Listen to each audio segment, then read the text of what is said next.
Hello students, welcome to YouTube channel of Veena Memorial Senior Secondary School online classes. Today I am going to teach history chapter 2 of class 6 and the topic is from hunting gathering to growing food. This is the fourth video of this chapter. इससे पहले मैं 3 videos कर चुकी हूँ जिसमें हमने ये देखा कि डोमेस्टिकेशन का मीनिंग क्या होता है। तो हमने देखा कि डोमेस्टिकेशन का मीनिंग होता है वो प्रोसेस जिसके अंदर प्लांट्स और एनिमल्स इन दोनों को अगर कंबाइंडली प्लांट्स को ग्रो किया जा रहा है और एनिमल्स को रियर किया जा रहा है तो उसे हम बोलेंगे domestication. Domestication was a gradual process that took place in the many parts of the world. Domestication एक ऐसी प्रोसेस थी जो दुनिया के हर हिस्से में हो रही थी। It began about 12,000 year ago. हम बोल सकते हैं कि जो डोमेस्टिकेशन है वो 12,000 ईयर एगो स्टार्ट हुआ होगा। Virtually all the plants and the animal produce that we use as a food today is a result of domestication। या हम ये भी बोल सकते हैं कि जितने भी प्लांट्स हैं एनिमल प्रोड्यूस हैं वो आज के टाइम में रिजल्ट है सिर्फ डोमेस्टिकेशन का। Some of the earliest plant to be domesticated were the wheat and barley. कुछ अर्लीस्ट प्लांट है जिनको डोमेस्टिकेट किया जाता था वो थे वीट और barley. The earliest domesticated animal include the sheep and goat. और जो डोमेस्टिकेटेड एनिमल से अर्लीस्ट पीरियड में वो थे शिप और गोट। अब हमारा नेक्स्ट टॉपिक आता है a new way of life. If you plant a seed you will notice that it takes some time to grow. जब कभी भी आपने किसी प्लांट के सीड को देखा होगा तो आपने देखा होगा कि नोटिस किया होगा कि किसी भी बीज को पौधे में बदलने में कुछ टाइम लगता है, उसे ग्रो करने में टाइम लगता है। दिस में be for several days, weeks, months and in the some cases year. कई बार बीज से पौधा बनने में कई वीक लग जाते हैं, मंथ लग जाते हैं, कई बार साल भी लग जाता है। When the people began growing plants, it means that they had to stay in the same place for a long time, looking after the plants, watering, weeding, driving away the animals and the birds till the grains ripened। और जब people जो थे उन्होंने plants को grow करना start किया तो वो ये समझ गए थे कि एक ही प्लेस पर उनको ज़्यादा टाइम तक रहना पड़ेगा, क्योंकि उस फसल को होने में और उसको पानी देने के लिए, जो हार्मफुल प्लांट्स होते हैं उनको अलग करने के लिए, एनिमल्स और पक्षियों से उस फसल को बचाने के लिए जब तक कि वो पक ना जाए उनको एक ही जगह पर रहना होता था। यानी हम ये बोल सकते हैं कि इंसान ने जब फार्मिंग करना सीखा तो वो एक ही जगह पर उसने सेटल लाइफ जीना स्टार्ट कर दिया, बिकॉज उसको पता था कि अगर वो बार बार जगह बदलेगा तो उसकी फसल का ख्याल रखने के लिए कोई होगा नहीं।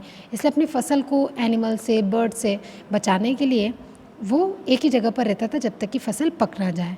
And when the grains had to be used carefully. और उसके बाद वो ग्रेन्स को उनको बहुत ही केयरफुली यूज़ करता था। As the grain had to be stored for the both food and the seeds, people had to think of the ways of storing it. अब जो ग्रेन्स होते थे उनको स्टोर किया जाना लगा। जो लोग थे उन्होंने स्टोर करने के बारे में सोचा कि किस तरीके से स्टोर किया जा सकता है। वो ग्रेन्स को भी स्टोर करते थे, सीड्स को भी स्टोर करते थे, इनफैक्ट फूड को भी वो स्टोर करते थे। In the many areas they began making large clay pots.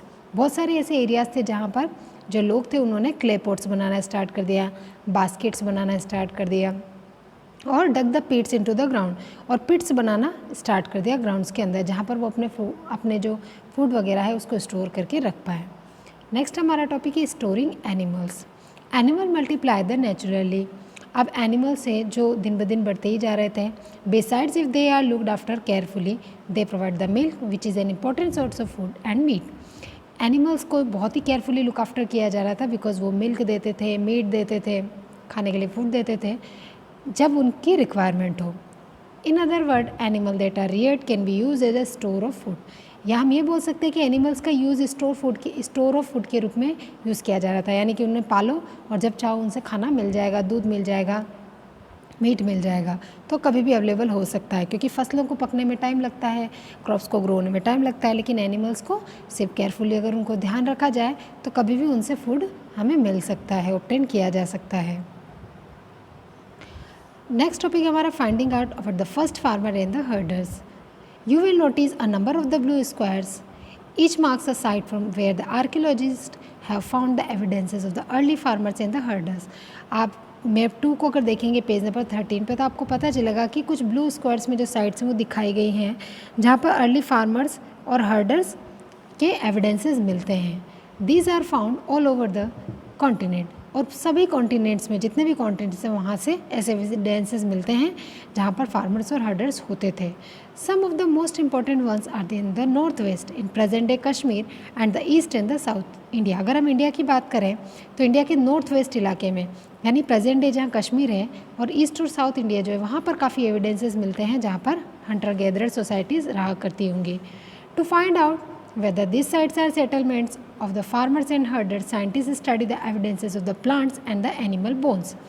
अब जो आर्कियोलॉजिस्ट हैं या जो साइंटिस्ट हैं उन्होंने इसको बात को फाइंड आउट करने के लिए और इन साइट्स को फाइंड आउट करने के लिए कि यहाँ पे फार्मर्स और हर्डर्स रहते होंगे, उन्होंने प्लांट्स और एनिमल्स की जो बोन्स थी उनको एविडेंसेस के रूप में काम में लिया, यानी उनको स्टडी करके पता लगा है कि इन साइट्स पर फार्मर हर्डर्स रहते थे।